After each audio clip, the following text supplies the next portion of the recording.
అందరికీ నమస్కారం అండి. నా పేరు రాధిక.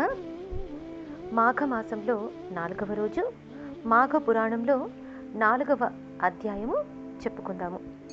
3వ అధ్యాయంలో పులిముఖం గల గంధర్వుని వృత్తాంతమును దిలీపునకు వివరించారు వశిష్ఠులు.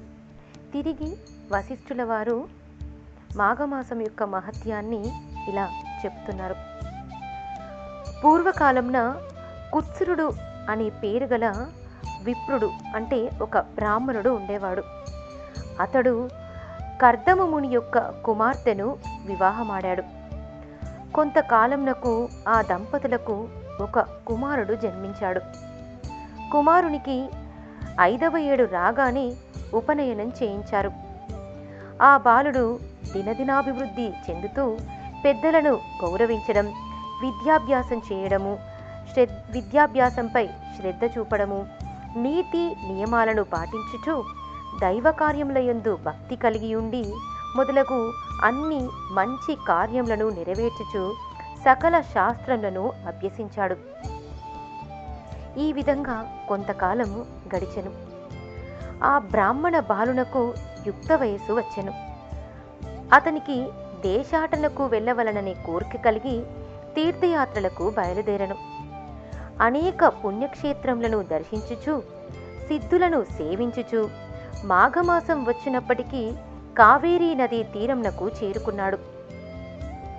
నా పుణ్యం కొలది ఈ మాఘమాసంలో నాకు కావేరీ స్నానయోగం లభించినది, ఇది నా భాగ్యం అని ఆ విప్రయువకుడు అనుకుని సంతృప్తి చెందాడు. మాఘమాసం అంతయు ఇచటనే ఉండి అధిక ఫలమును సంపాదించెదను అని మనసులో నిశ్చయించుకుని ఒక ఆశ్రమాన్ని నిర్మించుకుని నిత్యము ఆ నదిలో స్నానము చేయుచు భక్తితో భగవంతుని సేవిస్తూనే అచటనే కాలం గడుపుచూ ఉండెను. ఆ విధంగా నదీ తీరమున 3 సంవత్సరములు ఉండి అత్యధిక పుణ్య ఫలమును సంపాదించెను.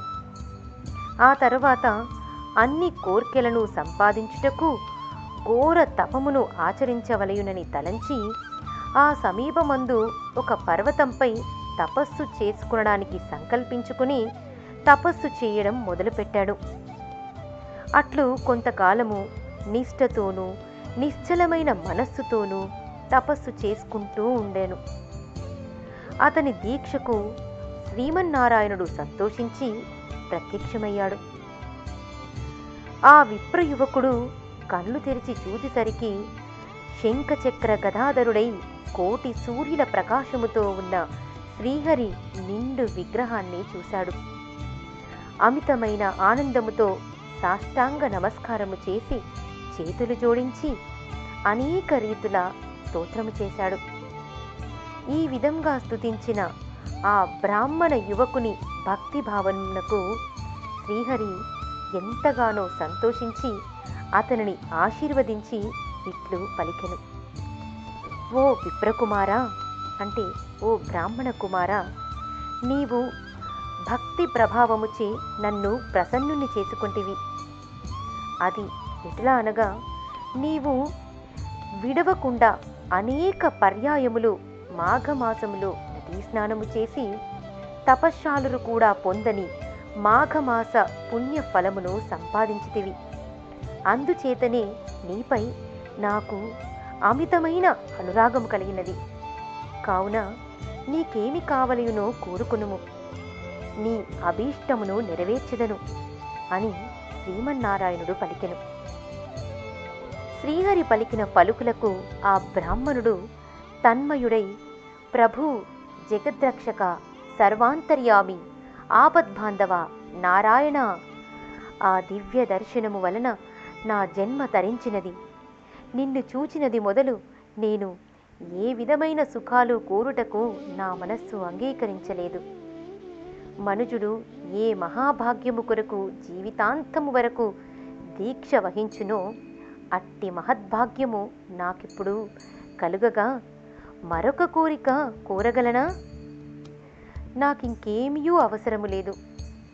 కానీ మీ దివ్య దర్శనము నాకు ఎటుల కనిపించినదో అటులనే అన్ని వేళలయందు ఈ స్థలమందు భక్తులకు దర్శనమిచ్చుచుండవలను, అదియే నా కోరిక అని ప్రార్థించెను.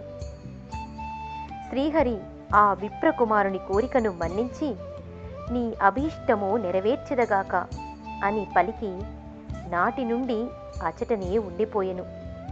కొంతకాలమునకు తల్లిదండ్రులను చూచుటకై తన గ్రామమునకు వెళ్ళెను. చాలా దినములకు కుమారుడు వచ్చెనని వృద్ధులై ఉన్న తల్లిదండ్రులు మిక్కిలి సంతోషించి కుశల ప్రశ్నలను అడిగి తెలుసుకున్నారు.